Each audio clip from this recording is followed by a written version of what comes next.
شما عصر جاهلیت رو بخونید بدونید چه خبر بوده، زن چی بوده، چه اتفاقاتی اونجا میافتاده، اصلا اسلام اصلا چی برای شما بگه؟ فرای میلیارد معجزه. خود ویلدورانت میگه از محمد چه میخواید؟ بر روی آب راه برود، عصا برایتون اژدها کند؟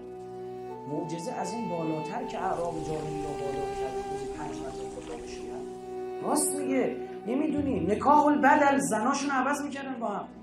نکاح الجمع، 10 تا مرد میرفتن با یه زن زنا میکردن، بعد زنه که بچهش به دنیا میاد تصمیم میگرفت میگفتش که این بچه مال کیه. مثلا آقای عمرو عاص یکی از همین نتایج نکاح الجمع تاریخ داره میگه بابا. بعد جالب چهره شناسان عرب گفتن این قیافش بیشتر به ابو سفیان میخوره به خاطر این ارتباطات بسیار توپی با معاویه داشت، چون داداش بودن میدونست. اما مادره چون عاص بن وائل بیشتر بهش میرسید خرجشو میداد، گفت بچه فلانه. شأن نزول سوره کوثر واسه مردکه. این همون کسی که به پیغمبر مسخره میکرد میگفت بچه نداری پسر نداری تو ابتری. خب این عمرو عاص میتونه جلو علی بیسته؟ زاد ریشه اینا خراب اصلا. و تاریخ اگه بدونی میفهمی چی کجا جریانه.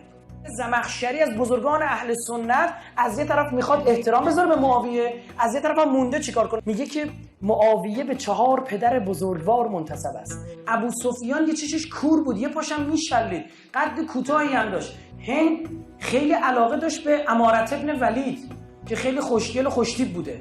یکی از کسایی که با هند زنا کرده بود همین اماره بود، یکی دیگه شون صباح بود. خب اینا باید تو تاریخ گفته بشه. این اون معاویه میشینه که جلو امیرالمومنین میسته. الان وهابی‌ها میگن امیرالمومنین معاویه. به خدا قسم تا مغز استخون آدم آتیش میگیره.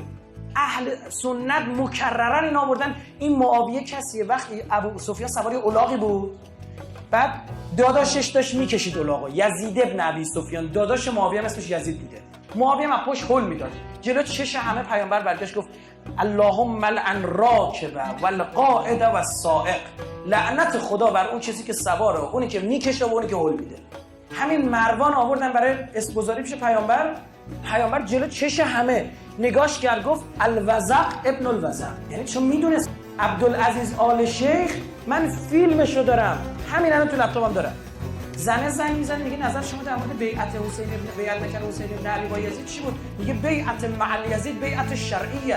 خدا من و حسین ابن علی رو ببخشید. این حکم تو وهابیت ببینید، چون حاکم بوده، هر کی حاکم باشه باید دفاع کنه.